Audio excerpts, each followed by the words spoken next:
नमस्कार दोस्तों, आज की कहानी है सासू माँ कभी मेरे बारे में सोचा आपने। मानसी का सिर दर्द के मारे फटा जा रहा था। समझ में नहीं आ रहा था क्या करे।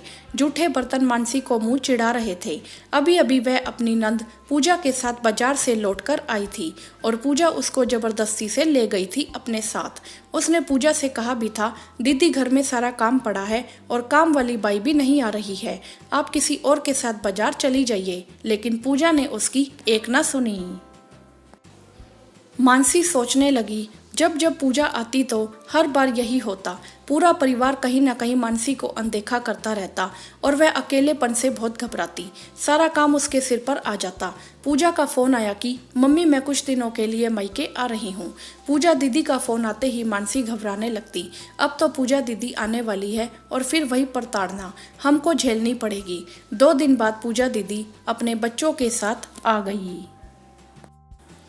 मानसी ने हर तरह से उनका स्वागत सत्कार किया। पूजा के दोनों बच्चे भी साथ में आए। जब पूजा आती तो मानसी अपनी तरफ से उनके स्वागत सत्कार में किसी तरह की कोई कमी नहीं रखती। फिर भी तरह तरह के व्यंजनों की फरमाइश पूजा और उसकी सासू माँ राधा जी करती रहती और मानसी भी दौड़ दौड़ कर खुशी से सारी चीज़ें बनाती। लेकिन उसको खराब तब लगता जब पूरा परिवार एक साथ बैठ जाता और मानसी अकेले ही सारे काम निपटाती रहती। जब उसके खाने का समय आता तब तक या तो सारा सामान समाप्त हो चुका होता या थोड़ा बहुत बचता। मानसी कभी तो अपना मन मार लेती या कभी अपने लिए कुछ और बना लेती। चलो यहाँ तक तो सब ठीक ठाक है, लेकिन दिन भर पूजा और मानसी की सासू माँ राधा जी कमरे में बैठी बैठी पता नहीं क्या क्या बातें करती रहती। कभी मानसी को अपनी चर्चा में शामिल नहीं करती। ऐसे लगता जैसे वह मानसी के बारे में ही बात कर रही हैं। पूजा कभी नहीं मानसी से कहती कि आओ तुम भी मेरे साथ बैठकर कुछ खा लो या अब तुम भी हम लोगों के साथ बैठकर बातें करो। हमेशा उसको उपेक्षित ही किया जाता। यहाँ तक उसके पति रमेश भी अपनी बहन की खातिरदारी में मानसी से तरह तरह के व्यंजन बनवाते। पूजा के दोनों बच्चे भी अपनी माँ के नक्शे कदम पर चलते हुए वैसा ही व्यवहार करते। जैसे ही मानसी थोड़ी देर आराम करने के लिए बैठती वैसे ही आकर बोलते, मामी हमको यह चाहिए, यह दे दीजिए। मानसी कहती कि जाओ अपने आप जाकर यह सामान ले लो। लेकिन तभी राधा जी बोल पड़ती, 4 दिन को बच्चे आए हैं तो क्या उनके लिए इतना भी नहीं कर सकती हो। मानसी को जबरदस्ती मन मारकर उठना ही पड़ता। कभी राधा जी ये नहीं सोचती कि सबके आने से मानसी का काम इतना बढ़ जाता है तो उसकी कुछ सहायता ही करवा दें, या पूजा भी कभी ये नहीं सोचती कि थोड़ी सी मानसी की मदद करवा दें। पूजा की अपनी नंद से तो बिल्कुल बनती नहीं और ना ही कभी उसे बुलाती, लेकिन अपने मायके में आकर पूजा मानसी पर बहुत हुक्म चलाती। आखिर आज तो हद ही हो गई। पूजा जबरदस्ती मानसी को बाजार ले गई और लौटते लौटते शाम हो गई। अब काम वाली बाई तो आई नहीं थी, सारा काम बिखरा पड़ा था। यही देखकर मानसी बहुत परेशान थी। पूजा तो बाजार से आने के बाद आराम से बैठकर सबके साथ गप्पे मारने लगी। राधा जी और रमेश भी साथ में बैठे थे। मानसी के सिर में बहुत तेज दर्द हो रहा था। उसके समझ में नहीं आ रहा था कि कहाँ से काम शुरू करे।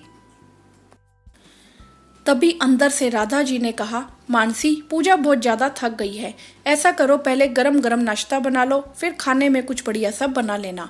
एक तो बहुत तेज सिर दर्द, ऊपर से सब लोग बैठकर गप्पे मार रहे। सारा काम पड़ा मानसी के लिए। पूजा थक गई है, जैसे मेरा शरीर तो थकता ही नहीं है। अब तो उसे बहुत जोर से रोना आया।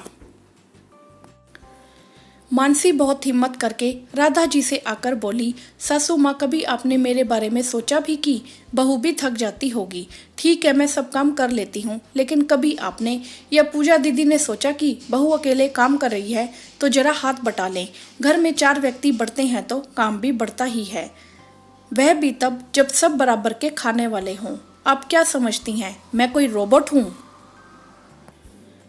जो चाहे जितना काम करा ले? नहीं, अब मैं थक गई हूँ, मेरा भी शरीर आराम चाहता है। और फिर इतना करने के बाद भी आप लोगों को कभी यह नहीं लगता कि मैं कुछ करती भी हूँ। मेरा भी मन करता है कि जब आप सब लोग बैठकर बातें करते हैं तो मैं भी आप लोगों के साथ बैठकर बातें करूँ। क्या मेरे अरमानों की कोई कीमत नहीं है?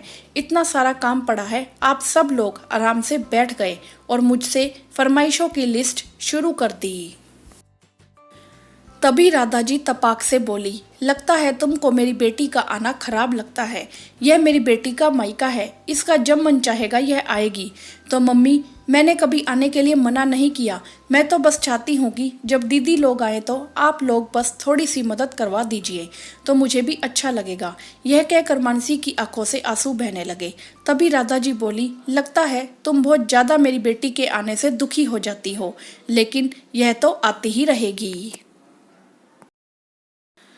तभी मानसी बोली, ठीक है मम्मी जी, आज से जब भी पूजा दीदी आएंगी तब मैं मायके चली जाऊंगी, या फिर आप मेरी सहायता करवाइए। बहुत सहन कर लिया मैंने, अब मैं नहीं सहूंगी। इतना सुनने के बाद मानसी रोते हुए अपने कमरे में चली गई। पूजा और राधा जी बैठी बैठी मानसी के बारे में उल्टी सीधी बातें करने लगी। शायद उनको अभी भी सही बात समझ में नहीं आई थी। दोस्तों, जीवन में कभी लोग सुधरना नहीं चाहते या सुधरते नहीं हैं। पता नहीं लोग ऐसा क्यों करते हैं। आपकी इस विषय में क्या राय है, आप हमें कमेंट करके ज़रूर बताएं। वीडियो को लाइक करें, शेयर करें और चैनल को सब्सक्राइब भी करें। धन्यवाद।